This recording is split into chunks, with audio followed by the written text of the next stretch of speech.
Welcome to the Relaunch Your Career podcast. I am your host, Leah Lambert, career and interview coach and founder of Relaunch Me, where we help you find the work that you were meant to do. Hello, everyone, and thank you for tuning in to listen to the Relaunch Your Career podcast.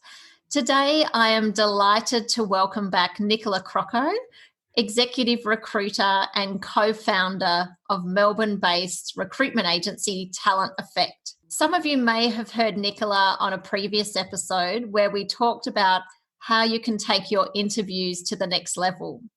And Nick, I've had such great feedback on that episode that I had to invite you back. So welcome back to the podcast. Thanks, Leah. Thanks for inviting me back.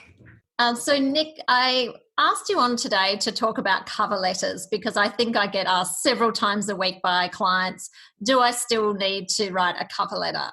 So I was really keen to talk to you as a recruiter who has to read the cover letters. So first of all, can I just ask you straight out, do recruiters actually read the cover letter? This recruiter definitely reads cover letters, but I also know that there are recruiters who don't. I thought you might say that. But really, just to talk more to that point, that is my whole point about cover letters. Even if there's the smallest chance that the recruiter will read it, then you must write one. Why wouldn't you? Well, that's right, because if a recruiter is looking for a cover letter and you don't provide one, it looks like you don't really care about the role, doesn't it? Or maybe you're a little bit lazy. Exactly. A cover letter says a lot about a person's motivation, attention to detail, level of interest in the role, the brand, the company. There's a lot that can be read into a cover letter. So tell me, do you read the cover letter or the resume first, and why? This is a really interesting question. And contrary to logic, I actually read the resume first and then I read the cover letter because I want the cover letter to speak to the resume and contextualize the experience. And often when I read a resume, I'll have some immediate questions that will then be addressed by the cover letter. So I always read the cover letter second. That's exactly what I used to do as well. So if you are looking at several, say you've shortlisted a couple of clients and their resumes, when you compare them, are all pretty similar, what exactly are you looking for in the cover letter that may distinguish one candidate from another? And that's a really good point. I think that's where cover letters come into their own. If you're reviewing a few resumes where the experience is very similar, the cover letter can actually make the candidate stand out. So what I'm looking for is quite simply that it's addressed to the right person, the right company, it references the right role, and you'd be amazed at how many cover letters I've read where this is not the case. And I want to see their motivation for applying to the position, and then I would like to see a breakdown of the key selection criteria against their relevant experience. I'm also checking for spelling, grammar, sentence structure, and getting a bit of a feel for the personality of the person and whether they can put that across in the written word. So I know our resume writers, when they write a cover letter for clients, we always do try and keep it to one page. Mm-hmm. Do you think that's an appropriate length for a cover letter, or would it not bother you if it went over a page? I completely agree with you. I think if it's more than a page, you will potentially run the risk of losing the interest of the reader. And if you write succinctly, you should be able to address those key points in one page. Another quick question about the cover letter. Given that we now upload cover letters usually online and everything is via email, do we still need to put the address for the company? Yes, because it shows a level of detail and care in your application. And particularly if you've gone in and you've researched who the actual hiring manager is and you've taken that care to address it to an actual person, it might set you apart from others. Right. So that was leading to my next question. So if someone is not able to find the name of the recruiter or the hiring manager, how would you prefer to be addressed in the letter? I've thought about this. It really depends on your personality. I still see a lot of cover letters that say Dear Sir/Madam. I think that is actually still, it's quite old fashioned, but it is still acceptable. You could say Dear Hiring Manager. You could be more casual if that's more your style and say hello or hello there. What do you think, Leah? Well, look, I guess I still think of Dear Sir, Madam, but that's probably because that's what I used to read when I worked in recruitment. Yeah. And I've seen Dear Hiring Manager. I guess that's fair. If you can't find the name. What I didn't like though was when I worked as a recruiter and I would see Dear Leach instead of Leah, and that didn't go down so well. It's that attention to detail, right? Yeah, when I was working internally with Allens, which is national law firm, often it would be addressed to Minters or Mallisons or one of our direct competitors, which also, definitely didn't go down well. Yeah, I've had the same experience being on the agency side. I've opened up cover letters that have been addressed to my competitor for a slightly different role, and you can just see that the candidate hasn't put the care into checking those details and Yeah. sending the right document. And look, it is such an easy mistake to make, but it's just one that you can't really afford to make, particularly in this current job market. So tell me, we've talked sort of about what you like to see in the cover letter. Our resume writers tend to write cover letters with some bullet points, with some bold headings and keywords that really jump off the page. Do you like to see some bullet points, or because sometimes people are a little bit horrified that we include bullet points in a cover letter, because I Really? guess the traditional style is lots of paragraphs. Do you have a preference? My preference is bullet points and subheadings and really addressing those selection criteria with bold highlighted words so that the keywords are standing out. I think what candidates need to realize is a recruiter is scanning and reading volumes and volumes of resumes and cover letters. So the more you can help them visually with getting your key messages to stick out and pop out, the better. So definitely don't be afraid of a subheading and a bullet point, because it's much easier on the eye. And another fun fact that I read the other day was around justifying.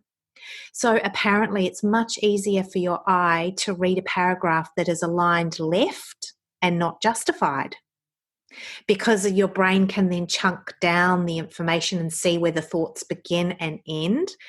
And actually, since I've learned that fact, I've really noticed that is a real thing for me. Interesting. That's a great tip. Mm. Now, a couple of my clients have recently had to submit a video cover letter, Mm.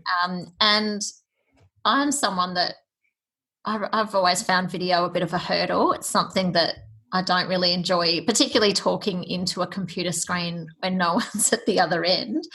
Is that something that is becoming more common? Have you seen that, or clients asking for that? I haven't had clients asking me for that, but then again, we work within the retail sector, and that can often be a more traditional type of sector, and that they often don't pour resources into recruitment practices the way they might in other sectors. I haven't personally seen it, but I know that there is a big movement around a lot of the ATSs running webinars around how to incorporate video into your hiring processes. So I feel like it's definitely coming, and it's something we need to be prepared for. I think, look, it will really suit some people. I think particularly those that are very tech savvy and have grown up, taking videos of themselves on TikTok. And I feel for some of the clients that are perhaps, a bit like me, who don't really like video and would prefer to sit down and write a traditional letter. But the clients that I was referring to before, I'm pretty sure they were like a startup or a sort of a tech company. So I guess that makes sense. You'd almost expect it from them. My hope would be in any recruitment process that there could be a balance of the two, because in any role, you are going to have some pretty good written communication skills, and you might be really good verbally but not as strong in the written word, and you need to have an opportunity to display that. Definitely. Mm. So can you tell us, Nick, what are some of the most common mistakes that you see when reviewing cover letters? Yes, so as I've mentioned before, one of the most common is that it's not addressed to the right company, person, and it's in reference to completely the wrong job. And I'll tell you now, this might seem a bit cutthroat, but if I open a cover letter that's not addressed correctly, I just shut it down and move on to the next resume, because it says Really? a lot about a person. So you wouldn't even look at the resume? I would have looked at the resume first, right? Because that's my method. And then I would have gone to the cover letter and thought, oh, this person hasn't even had the care to make sure that it's addressed to the right person and it's referencing a completely different role. So that might say a lot about that Yeah. person. It seems a bit cutthroat, doesn't it? It does, but you're going to hire that person. You would hope that they would be paying a bit more attention. Yeah, and you would hope that in applying for a job, it's not something you're doing in a hurry. You'd be putting care into that process, so you'd hope that care then translated to writing to the correct person. Okay, number one. What are some of the other mistakes that you see? I see a lot of spelling and grammar and structural mistakes, just basic writing errors, and that's actually something I use the cover letter for quite strongly, is to see, okay, what command has this person got of the English language in the written form. So I see a lot of basic errors where you would have expected them to spell check and grammar check the document, but they haven't. And then the third thing is I see cover letters that are too long. They don't address the key selection criteria, and they become quite waffly, and they lose my interest because of those things. Yeah, I think it's really, as a recruiter, I always wanted to see that you've actually taken the time to understand what the priorities and the challenges might be in the job, that you might have had a look at the values on the website and get a sense of the company and what their services or products are, so that there can be some sort of personal connection in the cover letter that suggests that they've actually done some research. Yeah, absolutely.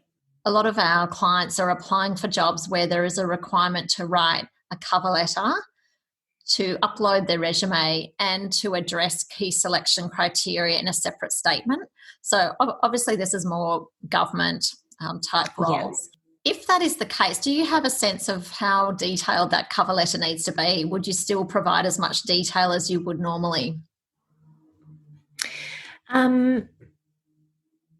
So you're talking about, the in a separate document to the cover letter?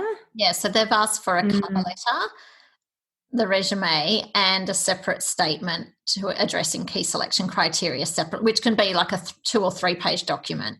My answer would be, I think if that were the case, then in the cover letter you'd talk more to your motivation, so the personal aspect. So why are you applying, a little bit about you, and why you feel a connection to the company or the organisational mission and values. So I'd really dial up the personal aspect of the application, and then let that separate document speak to the key selection criteria. Yeah, I think that's great advice, because the selection criteria is pretty dry. You're right, the cover letter is the opportunity to bring a bit of personality and show that the company's of interest, that's aligned to your values, and that you feel it'd be a good cultural. Yeah, exactly.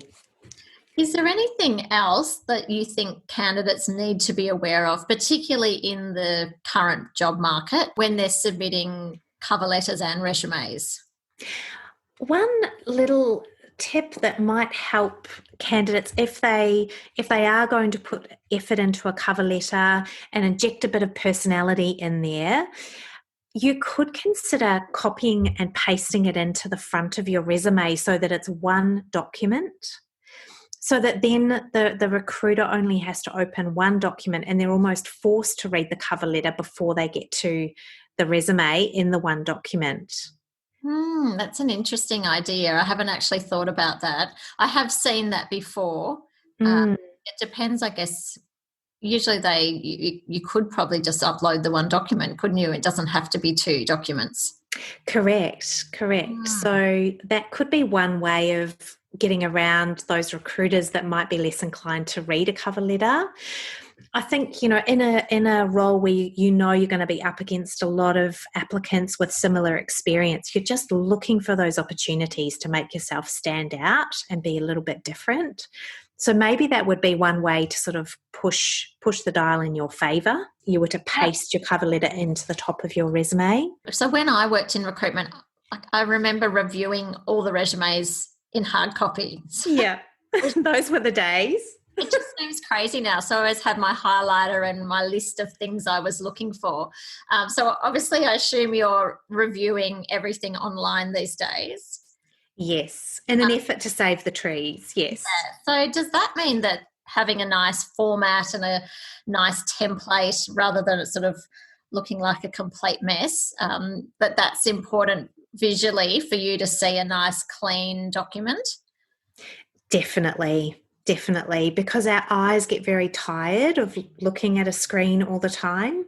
So I find that those resumes where there are a few, it's broken up, so potentially you've got some different columns and some different information running down the right-hand side that might be more bite-sized, and then you go into the detail through the left-hand column. That's a good style. There are so many different formats around.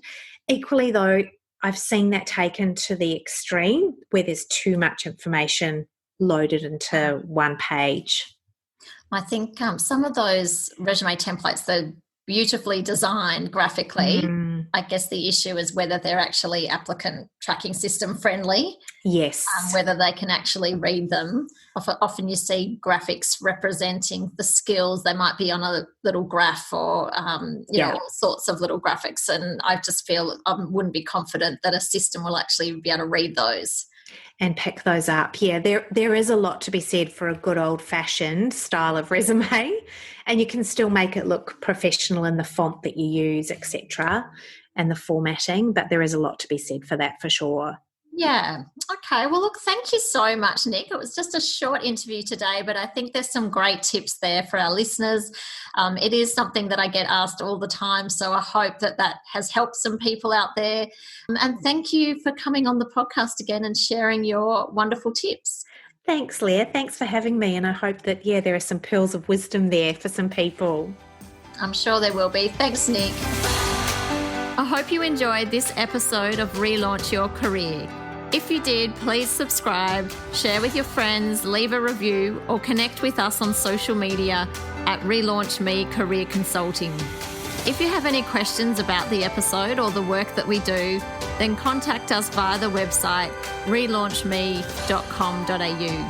Thanks for listening. Have a great day.